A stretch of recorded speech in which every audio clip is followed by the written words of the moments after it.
welcome to Public Global. I'm Neelu Vyas. The vote chori campaign unleashed by Rahul Gandhi is gaining traction by the day. In a close huddled meeting yesterday, Mallikarjun Kharge, Rahul Gandhi, and several other senior leaders sat and decided to take the vote chori campaign to the next level. Now, to the next level, when I say, it means that the party has decided to undergo a similar investigation as what they did in Karnataka's Mahadevapura across 70 Lok Sabha constituencies. Yes, 70 Lok Sabha constituencies. They will investigate whether there was a vote fraud there or not. And then in a phased manner, they will come up with the data. Maybe through similar press conferences like what Rahul Gandhi did, similar press conferences will be held in several phases. Now, that's a time-taking exercise, but the vote chori campaign, this is how the party is thinking of taking it to the next level. Now, is this the JP moment today for Rahul Gandhi? That's one question which everybody is asking, because the vote chori campaign has got stuck in the minds of all the people, whether it is the rural hinterlands or the urban areas. Everyone is talking about this vote chori campaign. What could be its impact on the BJP and Prime Minister Modi? So we'll try and discuss all of this. Joining me this evening is independent media analyst Siddharth Sharma. Siddharth, thank you so much for joining on Public Global. My first question to you is that what do you really have to say on this second atom bomb of Rahul Gandhi, which they are planning? And obviously, it's in the planning stage, and in a close, huddled meeting, they've decided that across 70 Lok Sabha seats, they will try and order investigation on the similar lines of what happened in Mahadevapura. Yeah, one thing is very clear that the Indian public's trust in the entire election process in India has been under question right from the day in Chandigarh the election officer appointed by the BJP did a lot of harakiri and also went on, and when the Supreme Court took cognizance of it, in the Supreme Court, in the open court, he also admitted to doing all those wrongdoings. So the day that happened, the people's trust in the election process of India got a severe beating. From there on, it has been a very gradual but a very consistent slide, be it elections in Haryana or Maharashtra, which were questioned by the opposition, or then there was elections in Delhi, in which surprisingly, when the Indian population is increasing, the number of voters in Delhi, New Delhi constituency started decreasing, and the icing on the cake, if I can use that word, the last nail in the coffin was hit when in Mahadevapura, Congress proved to the people that 1 lakh votes were fraudulently added in one particular constituency, and it was given a proof. So what essentially happened was, you can I can give you an analogy of a cricket match. If an umpire gives a wrong decision, the what happens is the people sitting in the stadium feel at the instance that a wrong decision by an on-field umpire is given, the people watching the match on the field, thousands of people, lakhs of people watching the match on the field, suddenly have a feeling that this decision is not right. Then when the DRS is taken or a slow motion is played out and it is conclusively proven that the umpire's decision was wrong, so essentially what happened was the earlier things like Chandigarh or Haryana or Maharashtra or Delhi, all these put a lot of doubts in the mind of people. But what happened after Mahadevapura was like a slow motion DRS. And that conclusively proved to the people of India that BJP is indulging in malpractice, severe malpractice. And this is not match fixing happening, this is umpire fixing. BJP is doing it on riding on the shoulders of a constitutional authority called the Election Commission of India. They first made sure that the Election Commissioner of India was chosen. In that choice, the Chief Justice of India was deliberately kept out. It was chosen by the people in the government, that is the Prime Minister and his another minister, that was I think, the Home Minister, and the opposition was kept out. So it very clearly gave a message to the people of India that BJP, after that drubbing in the last Lok Sabha elections, that when they got 240 seats, it's not just that they got 240 seats, they vote share wise, they've dropped. They were the number one party in vote share before that, 2014 and 2019. irrespective of the number of seats the BJP got, BJP had the highest vote share. But in suddenly 2024, the regional parties got the lion's share of the vote share. They got 41% and BJP got 36%. So BJP think tank, BJP strategists uh, understood. They realized that BJP is no more popular anymore. In any popular vote, BJP would lose. So they went in for this kind of match fixing, where the Election Commission of India itself was compromised. It was people of their own personal choices were, how do you say, installed in key places, and the voters' roll, especially the SIR happening in Bihar, where the Election Commission itself says that 65 lakh people have gone out, have fallen out of the system. That is, 65 lakh people who had voted in the last elections are no more going to be voters of this election. So it is very surprising for a common man of India, even if he is an uneducated person, that when Indian population is increasing, how come the number of voters can decrease? So what happened in Mahadevpura, and after that, there's a saying these days, even in South India, if you go on the roads, auto drivers and people on the streets are saying that gali gali mein shor hai, Bhajpa vote shor hai. Even a few of my BJP friends who are basically honest people who have won honestly in an election, they are MLAs or MPs. They are also saying that, yeah, when I go out on the streets, it becomes very awkward and insulting to me, very embarrassing when people say, "Oh, boss, your party is indulging in stealing votes." Now you tell me I'm not that kind of a person, but if that label has been put on BJP, it's a very big black mark. It might not be that person might have been clean, but the entire if the system itself is seen to be compromised, then the entire taste of that match that basically has left a bitter taste in the people of India. And again, I'll tell you, in India 2024 elections, 63%, 67%, 63% of Indians, when they voted against BJP. Only 36% of people, 37% out of 100 people, only 37 people have voted for BJP. 63 people have not voted for BJP in 2024 itself. So there is a latent anger against BJP in the common man also. And now what has happened due to this vote chori allegation or proof. In fact, I'm not going to say allegation. It's a proof, very clear proof that BJP indulges in stealing of votes through constitutional bodies, through third parties. That is, they are not getting into match fixing. They are not fixing players. Earlier, BJP was fixing players when they were doing Operation Kamal in Karnataka or Maharashtra. What they used to do was that they used to break the political opponents. They used to, by hook or crook, for whatever reason, either through intimidation or through some kind of bribery or any kind of whatever modus operandi was there. They were fixing matches via fixing players. They were taking opposition party into their fold. Now they are taking constitutional bodies who are not supposed to be in any fold.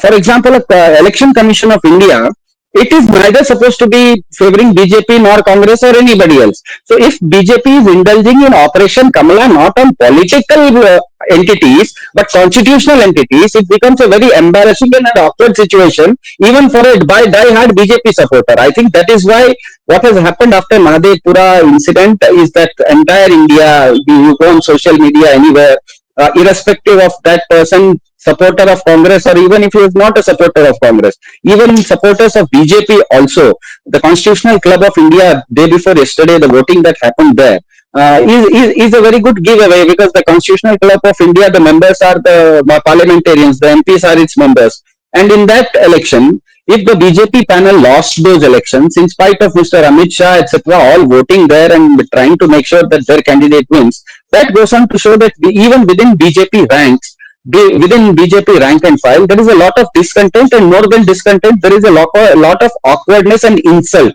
When people start saying that you have won a match not fair and square, but through ulterior means, you have stolen elections. For any decent person, that kind of an allegation on him, even if he has not committed it, it's a very difficult and a very awkward situation and a very embarrassing situation for him to answer. No, it's certainly a very embarrassing situation for the BJP leaders, as you're saying that, they feel that there is a face loss. How will they face the people who voted for them, and now they have to hear that, they are vote chores. But coming to the Congress perspective, now, Congress, of course, is trying to revive itself through a big campaign like Vote Chori.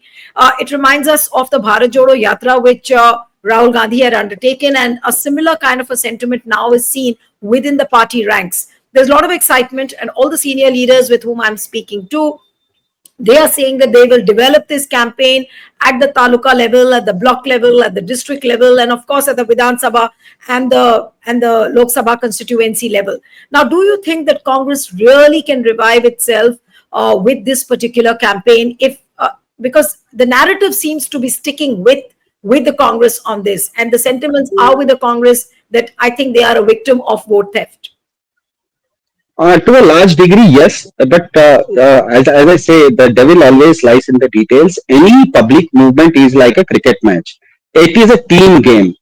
Wholesale people's participation is the key. It should be a reflection of an idea, not a launchpad of an individual. Rahul Gandhi was very right today when he said that this is about one citizen, one vote, not about which party profits out of that.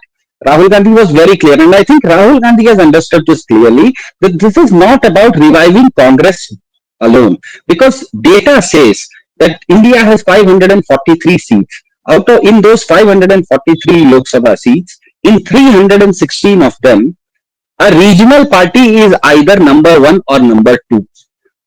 See Uttar Pradesh, Bihar, Jharkhand, West Bengal, Odisha, Andhra Pradesh, Tamil Nadu, and Maharashtra and Delhi. All these states put together are 316 seats. That is nearly two-thirds of the Lok Sabha. And in these two-thirds of the Lok Sabha seats, a regional party is either number one or number two. So this is not about revival of Congress. It is about revival of India. Of course, because Congress is the largest party, Congress is seen as the captain, and because Rahul Gandhi is leading this charge, Rahul Gandhi obviously has he will get that due mileage or due coverage. But again, Rahul Gandhi, I think, is very intelligent. He is very wise right now. He is acting as a team leader, not as something to revive Congress. This is not about reviving Congress. If one of the biggest public movements of India in the last century was the Quit India movement that happened on August 8th. This is the month that Quit India movement happened in 1942. The Quit India movement saw Britishers jailing nearly 1 lakh Indians. When you jail 1 lakh Indians, you are not jailing a political. They were not just congressmen. They were ordinary Indians who were jailed.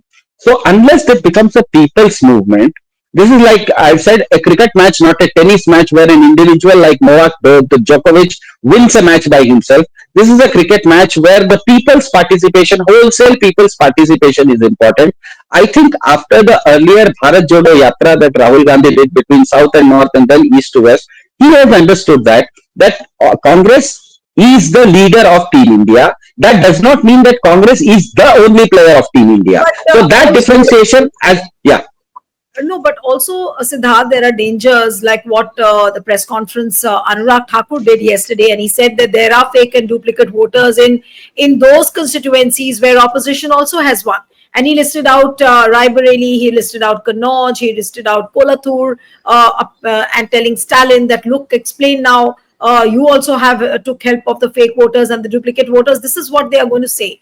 Now, the point is that if Congress intensifies its vote chori campaign, will the onus now not be on Congress more aggressively, to prove their data? How will they prove their data that what they are saying is right?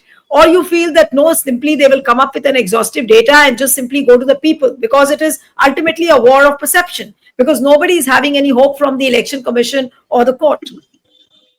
Well, 20 years ago, Niluji, when cricket matches used to happen, if there was a cricket match happening in India, the umpires would be Indian. And if that cricket match used to happen in Australia, the umpires would be Australian.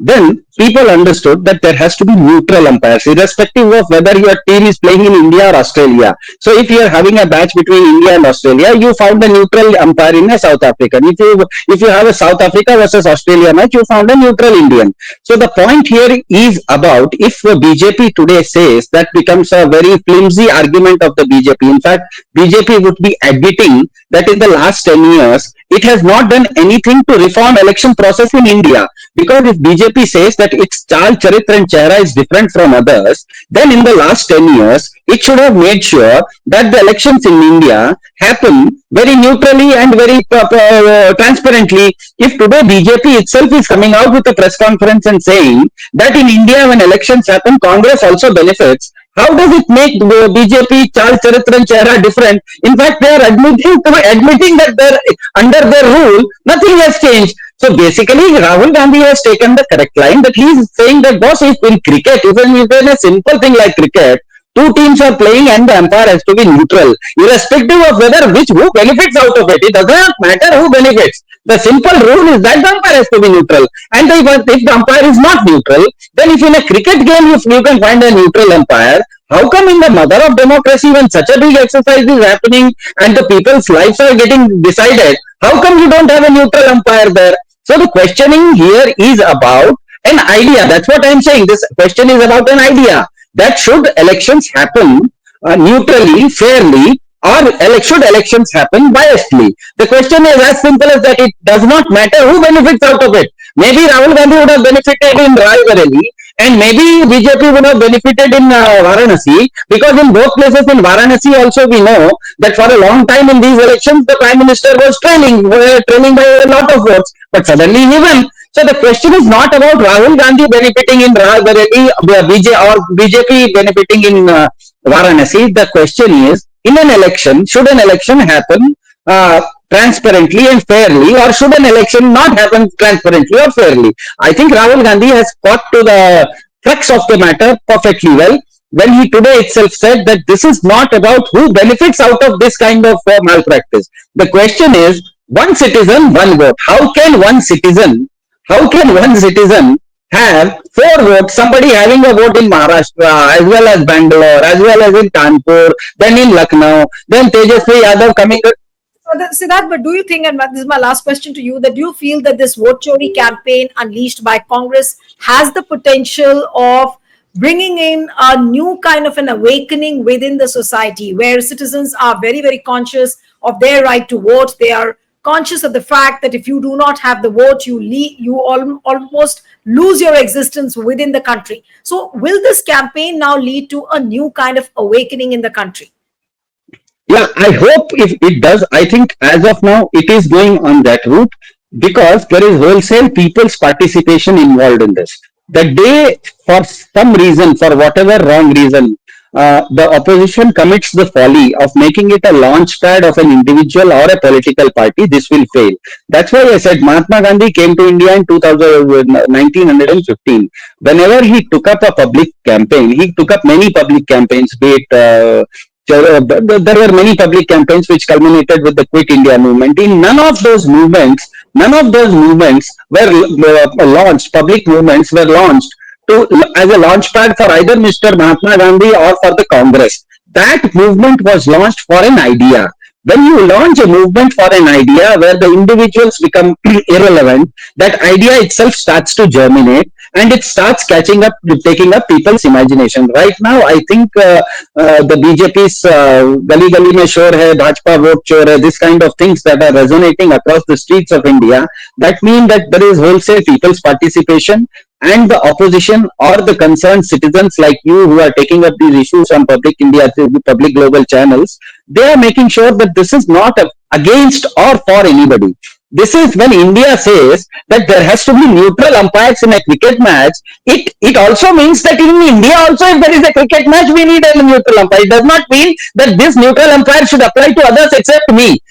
Unlike what BJP is saying. BJP is saying that everything should apply to others except me. I should be the exception. But right now we are speaking about an idea, about a rule, about a practice where elections have to happen, just like a cricket match has to happen, whether somebody wins or somebody loses. Niluji, every cricket fan, he would love to have a cricket match, very tight cricket match. At the end of the day, the team which is his favorite, he wants to win. Nobody wants to go and watch a cricket match where the opposition gives a walkover. Please imagine 50,000 people getting into Wankhede Stadium, everyone buying tickets, wanting to see that match for 8 hours. and both the teams come for the toss, and one of the teams says, "Okay, boss, I'll give a walkover and go." What will even the fans of the Wankhede Stadium, the fans of Mumbai Indians will say, "Boss, I've come to watch a cricket match. I want to have a match. I want to have a tight match. At the end of the match, I want my Mumbai Indians, my favorite team, to win. But still, I want to have a match. I want to see a fair match being played." Right now, what is happening is that there is no match. This is kind of a one team getting a walkover against the other. Even the BJP supporters today, die-hard supporters, have a very difficult time saying that, boss, even if we win, we want to win fair and square. We don't want to win by getting a bad name that you guys stole elections. And I think that's what is happening today across India. Right. All right. So we'll have to wait and watch how this vote chori campaign unfolds in the coming days.